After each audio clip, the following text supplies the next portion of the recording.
सिरोंचा तालुक्यातील शेतकऱ्यांच्या समस्याकडे प्रशासनाचं लक्ष वेधण्यासाठी आज तालुक्यातील काँग्रेस पक्षाच्या वतीनं धान्य खरेदी केंद्र तात्काळ सुरू करण्याची मागणीसाठी तहसील कार्यालयासमोर काँग्रेस पक्षाचे तालुकाध्यक्ष सतीश जवाजी यांच्या नेतृत्वाखाली पक्षाचे पदाधिकारी, कार्यकर्ते आणि शेतकरी तहसील कार्यालयासमोर धरणे आंदोलनासाठी बसलेले आहेत। सिरोंचा तालुक्यातील शेतकऱ्यांच्या समस्याकडे प्रशासनाचं लक्ष वेधण्यासाठी आज तालुक्यातील काँग्रेस पक्षाच्या वतीनं धान्य खरेदी केंद्र तात्काळ सुरू करण्याच्या मागणीसाठी तहसील कार्यालयासमोर काँग्रेस पक्षाचे तालुकाध्यक्ष सतीश जवाजी यांच्या नेतृत्वाखाली पक्षाचे पदाधिकारी, कार्यकर्ते आणि शेतकरी तहसील कार्यालयासमोर धरणे आंदोलनाला बसलेले आहेत।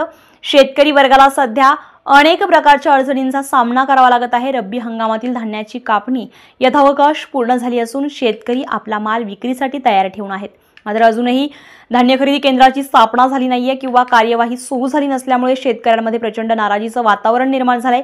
शासनाने जाहीर केलेल्या खरेदी धोरणानुसार निश्चित तारखांमध्ये खरेदी प्रक्रिया सुरू होणं अपेक्षित होतं, परंतु यावर्षी केंद्र सुरू होण्यास झालेला उशीर शेतकऱ्यांच्या उत्पन्नावर, आर्थिक नियोजनावर आणि जीवनमानावर विपरीत परिणाम घडवतो आहे। तरी उन्हाळी आधारभूत धान्य खरेदी केंद्र लवकरात लवकर सुरू करण्यात यावं यासाठी काँग्रेस पक्षाकडून हे धरणे आंदोलनाला सुरुवात झालेली आहे।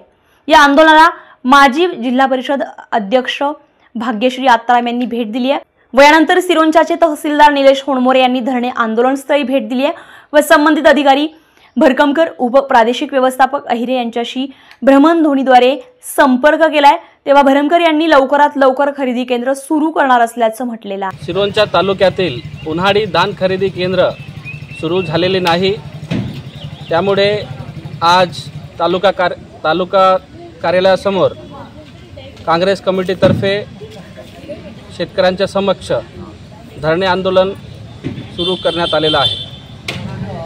रब्बी धानचे कापणी झालेले आहे, पण अद्यापही या सिरोंचा तालुक्यात धान खरेदी केंद्र सुरू झाले नसल्याने शेतकऱ्यांना याचा मोठा फटका बसणार आहे। आणि सिरोंचा तालुका हा प्रामुख्याने शेतीवर अवलंबून असते आणि या भागातील बहुतांश लोकसंख्या शेतमजुरी, शेती उत्पादनावर आपले जीवन जगतात आणि येत्या काही दिवसामध्ये शेती भाड्यावर घेणे, शेतीसाठी उपकरणे, त्याचबरोबर बियाणे, त्यासाठी लागणारे औषधी आणि आपल्या मुलाबाळांच्या शिक्षण हे सुद्धा या धान उत्पादनावरच अवलंबून असतात। तरी या क्षेत्रामध्ये आतापर्यंत धान खरेदी केंद्र सुरू झाले नाही, याचा आर्थिक नुकसान खूप मोठा होणार आहे। केंद्र सुरू झालेले नाही, पण शासनातर्फे 31 मे पर्यंत ऑनलाईन रजिस्ट्रेशन आणि 30 जूनपर्यंत धान खरेदीचे आदेश शासनाने दिलेले आहेत। याकडे सचिवांचे दुर्लक्ष होत आहे। सचिव शेतकऱ्यांना सांगत आहेत की जिल्ह्यात धान घोटाळा झाला आहे, भ्रष्टाचार झालेला आहे, म्हणून शासनाने मागच्या वर्षीचे धान केंद्रावर उचललेले नाही, म्हणून आम्ही धान खरेदी करू शकत नाही असे त्यांनी सांगत आहेत। भ्रष्टाचार झाला, शेतकरी जबाबदार आहेत का? त्यांची चौकशी चालू आहे, त्यासाठी शेतकरी जबाबदार आहेत का? शासन जबाबदार आहेत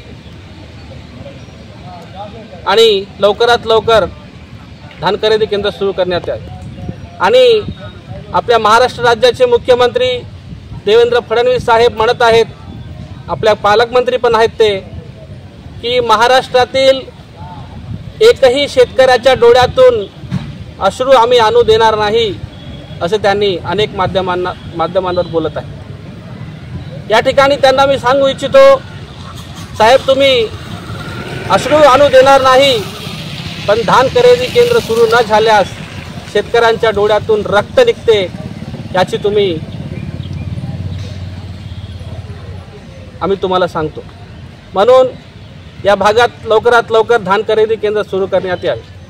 आणि साहेब तुम्ही अनेक वर्षापासून पालकमंत्री आहेत, आमच्या सिरोंचा तालुक्यातील रस्ते, विद्युत, शिक्षण, आरोग्य व्यवस्था तर सलाईनवर आहे आणि आज शेतकऱ्यांच्या या नुकसानामुळे या भागातील अनेक नागरिकांना मोठा फटका बसणार आहे। तरी लवकरात लवकर 1 ते 2 दिवसात या भागातील धान खरेदी केंद्र सुरू करण्यात यावे, अन्यथा येत्या 25 मेला माननीय खासदार डॉक्टर नामदेवराव किरसाण साहेब यांच्या समक्ष सिरोंचा तालुक्यात पुन्हा एकदा चक्काजाम आंदोलन करण्यात येईल, याची तुम्ही दक्षता घ्या। Shyam Bejanwar, star Maharashtra news, Gadchiroli.